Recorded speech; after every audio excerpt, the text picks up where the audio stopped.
نے کس انداز کے ساتھ اپنے غلاموں کو سمجھایا ہے، کس انداز سے زندگی گزارنے کا طریقہ میرے حضور سرور کائنات صلی اللہ علیہ وسلم نے فرمایا کہ غیبت نہ کرو، چغل خوری نہ کرو، کسی کی مال پہ نظر نہ رکھو، کسی کی عزت پہ نظر نہ رکھو۔ ہر طرح کی زندگی کے اصول جو ہیں وہ میرے رب نے سکھائے ہیں۔ اور پھر ساتھ ہی میرے رب نے یہ بھی فرمایا الا من تاب وآمن وعمل صالحا فاولئک یبدل اللہ سیئاتہم حسنات، کہ جو شخص توبہ کرے، ایمان لائے، پھر نیک صالح عمل کرے، عمل کے میدان میں اترے، تو پھر میرا رب فرماتا ہے میں اس کے گناہ کو معاف بھی کر دوں گا اور اس کے گناہوں کو نیکیوں میں کنورٹ کر دوں گا، اس کے گناہوں کو نیکیوں میں تبدیل کر دوں گا۔ یہ کون فرما رہا ہے؟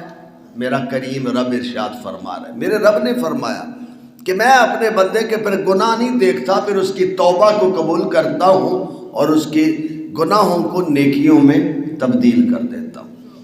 ہم آج اس دور میں جہاں زندگی گزار رہے ہیں نا، آج تو کوئی پہچان نہیں۔ بندے کہتے ہیں چھڈو جی ایک گناہ آگے، ایک گناہ آگے نے ایک اور صحیح، یعنی کہ اتنی ڈھٹائی ہمارے اندر آ چکی ہے کہ ہم ذرہ برابر بھی جھجکتے نہیں، شرماتے نہیں، اور گناہ کرتے جاتے ہیں، اور گناہ کرنے سے روح بیمار ہو جاتی ہے۔ غذا غلط کھائیں تو جسم بیمار، اور برائی اور رویانی، فحاشی، گناہگاری میں زندگی گزاریں تو روح بیمار ہوتی ہے۔ جسم بیمار ہو تو دوائی کی ضرورت ہے، علاج کی ضرورت ہے، اور روح بیمار ہو جائے تو کسی اللہ والے کا ہاتھ سر پہ ہونا چاہیے۔ روح کا علاج اللہ کا ذکر ہے، روح کا علاج حضور کا ذکر ہے، روح کا علاج محبت رسول ہے، روح کا علاج اطاعت رسول ہے۔ جو اطاعت رسول، فرما برداری رسول میں زندگی گزارتا ہے، اللہ اس کو جسمانی طور پہ، روحانی طور پہ بھی اس کو اللہ سلامت رکھتا ہے۔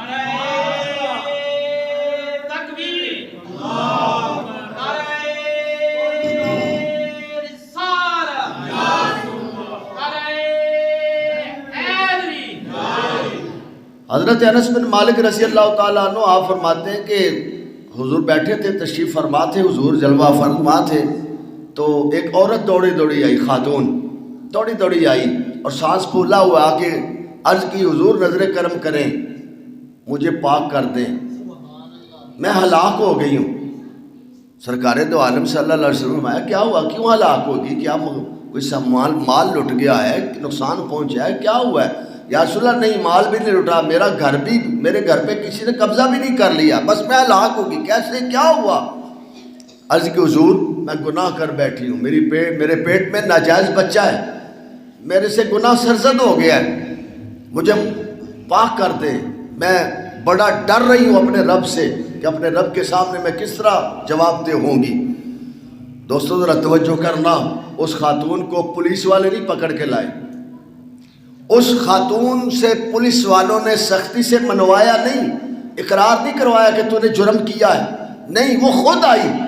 میرے رسول پاک نے تربیت کی تھی نا اپنے غلاموں کی، ان کے دل زندہ تھے نا، ان کے ضمیر مردہ نہیں تھے، ان کے دل زندہ تھے، زندہ ضمیر والے لوگ تھے۔ عرض کی حضور مجھے پاک کر دے، پر قربان جاؤں میرے رسول پاک صلی اللہ علیہ وسلم نے فرمایا جا، جب بچہ پیدا ہو جائے گا پھر آنا۔ حضور بتا رہے ہیں بچے کا گناہ نہیں، گناہ تو تیرا ہے، تیرے ساتھ میں بچے کو سزا نہیں دے سکتا، میں تو رحمت للعالمین بن کے آیا ہوں، میں نے تو بڑا خوبصورت نظام اپنی امت کو دیا ہے، جا بچہ ہوگا تو چلے آنا۔ ٹھیک 8 مہینے کے بعد عورت پھر آئی، حضرت انس بن مالک رضی اللہ عنہ کہتے ہیں عورت پھر آئی، آقا حضور مجھے پاک کر دے، بچہ پیدا ہو گیا۔ اب حضور صلی اللہ علیہ وسلم کا نظام دیکھیں، حضور بھائی جا بی بی ابھی چلی جا، ابھی نہیں، جب یہ بچہ روٹی کھانے لگے گا پھر آنا، پھر آنا۔ 2 سال کے بعد بچے کو پکڑا ہوا ہے، ہاتھ میں روٹی کا ٹکڑا، یا رسول اللہ یہ بچہ روٹی کھانے لگے، مجھے پاک کرتے، مجھے تو اب رات کو نیند بھی نہیں آتی، گناہ مجھے سونے نہیں دیتا، میں پریشان ہوتی ہوں کہ میں اپنے رب کے سامنے کیسے کھڑی ہوں گی، میں اس کے سامنے کیسے کھڑی ہو سکتی ہوں، گناہ مجھ سے ہو گیا، مجھے رات کو رات گزرتی نہیں، رات کو نیند ہی نہیں آتی، پڑی رہتی ہوں۔ اور خوف سے کانپتی رہتی، حضور مجھے پاک کر دیں۔ میرے رسول پاک صلی اللہ علیہ وسلم نے صحابہ کو فرمایا چلو اس کو سنگسار کر دو۔ جہاں قانون ہوتا ہے نا وہاں جرم نہیں ہوتے، جہاں قانون ہوتا ہے وہاں جرم نہیں، وہاں تو توبہ ہوتی ہے۔ اور میرے رسول پاک صلی اللہ علیہ وسلم نے دنیا کو سمجھایا ہے، سکھایا ہے۔ ان لوگوں کے ضمیر زندہ تھے، ان کے ایمان سلامت تھے، ان کے ایمان کے اندر تقویت مضبوط تھی۔ ہمارے اندر تو یہ بات ہی نہیں ہے، اور یہ نظام میرے مصطفیٰ کا نظام ہے۔ حضور نے کوئی پولیس والے نہیں بھیجے کہ اس کو عورت کے پاس جاؤ، اس کی حفاظت کرو، اس کو پکڑ کے لاؤ، یہ بھاگ نہ جائے۔ نہ، پہلے 8 مہینے گزارے، پھر 2 سال گزارے، اور تڑپتی رہی کہ مجھ سے گناہ ہو گیا ہے، مجھ سے گناہ ہو گیا، تڑپتی رہی وہ خاتون، وہ حضور کی غلام تڑپتی رہی۔ اللہ اکبر۔ آج تو کوئی مدینے کی ریاست کا نام لے کے اسلام پہ ظلم و ستم کے بازار گرم کر رہا ہے، کوئی جمہوریت پسند ہو کے ملک و قوم کو لوٹ رہا ہے، کوئی کچھ، لیکن ریاست مدینہ کے حکمرانوں کو ذرا دیکھو تو صحیح نا، انداز تو دیکھو کہ انہوں نے، حکمرانوں نے اس دور کی جو قوم ہے اس کو سمجھا رکھا ہے کہ گناہ کتنا بڑا عیب ہے۔ اب اس عورت کو، خاتون کو پتھر مارے گئے، سنگسار کیا گیا، روح نکل گئی۔ حضور نے اپنی صحابیات سے کہا کہ اس کو اٹھاؤ، اس کو نہلاؤ، غسل دو، کفن دو اس کو، میں محمد اس کا جنازہ پڑھاؤں گا۔ اب حضرت انس بن مالک رضی اللہ عنہ کہتے ہیں کہ اس وقت پھر سارے صحابہ کے طوطے اڑ گئے کہ حضور اس کا جنازہ پڑھائیں گے۔ حضور سرور کائنات صلی اللہ علیہ وسلم صفے سیدھی کرو، میں جنازہ پڑھاؤں گا، خود جنازہ پڑھاؤں گا میں۔ قربان جائیں حضور کی عظمت و شان پر، رحمت للعالمین نبی ہے نا، خود فیصلہ کیا ہے، خود اب آپ کی آنکھوں میں آنسو بھی ہیں۔ قربان جائیں، جنازہ پڑھا گیا۔ ایک صحابی نے دوسرے صحابی سے کہا دیکھو حضور نے اس کا جنازہ پڑھایا، اس نے اتنا بڑا گناہ کیا ہے۔ حضور نے سن لیا، حضور جلال میں آئے۔ حضور کا جمال تو دیدنی ہوا کرتا تھا، لیکن حضور کا جلال بھی کبھی کبھی دیدنی ہوتا تھا۔ حضور نے فرمایا تم نے اس کا گناہ دیکھا ہے، تم نے اس کی توبہ نہیں دیکھی، تم نے اس کی توبہ نہیں دیکھی، تم نے اس کی توبہ، اس کی استقامت کو بھی تو دیکھو، اس کے انداز حیات کو بھی تو دیکھ لو، غور تو کر لو نا۔ تم نے اس کا گناہ تو دیکھا ہے، تم نے اس کی توبہ نہیں دیکھی۔ اس نے کس انداز کے ساتھ، کتنی محبت کے ساتھ، عاجزی اور ذوق کے ساتھ اس نے توبہ کی ہے۔ اس نے توبہ، اس قدر توبہ ہے، اللہ نے اس کی توبہ کا اجر اتنا بڑا دیا ہے کہ اگر اس کی توبہ کا ثواب میں ساری امت میں تقسیم کر دوں، میرا رب میری ساری امت کی بخشش فرما دے گا۔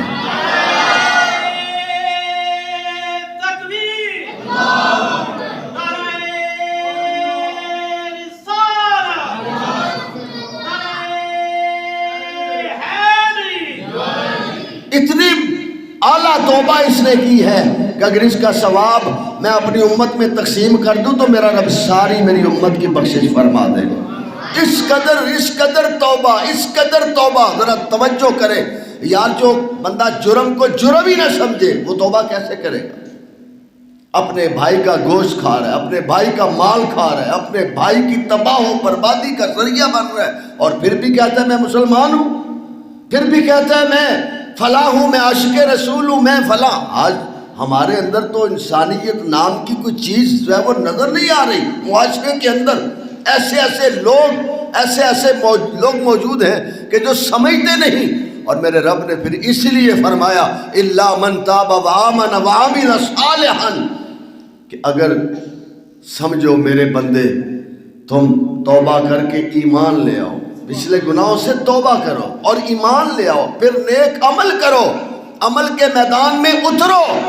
آج بڑی مصیبت یہ کہ ہم عمل کے میدان میں اترتے ہی نہیں، ہم غور ہی نہیں کرتے۔ ہمارے اندر لڑائی جھگڑا، فساد، غصہ، شکوہ، شکایت یہ بھری پڑی ہے، نفرت کے ساتھ ہمارے سینے بھرے پڑے ہیں، اور پھر ہم کہتے نہیں ہم تو اپنی جگہ ٹھیک ہے، میں تو ٹھیک ہوں، میری بھی یہ حالت۔ آپ میرے جیسا چھوٹا سا آدمی بھی اپنے آپ کو پتہ نہیں کیا سمجھنے لگتا ہے۔ یہ معاشرے کی برائیاں، معاشرے کی خامیاں، اللہ فرماتا ہے تم نیک عمل کرو. جو بندہ میدان جہاد میں نہ اترے اسے کیا پتہ جہاد کیا شے ہے، اور جو بندہ میدان عمل میں نہیں اترتا اسے کیا پتہ عمل کرنے کی لذتیں کیا ہے، عمل کرنے کی جزا کیا ہے.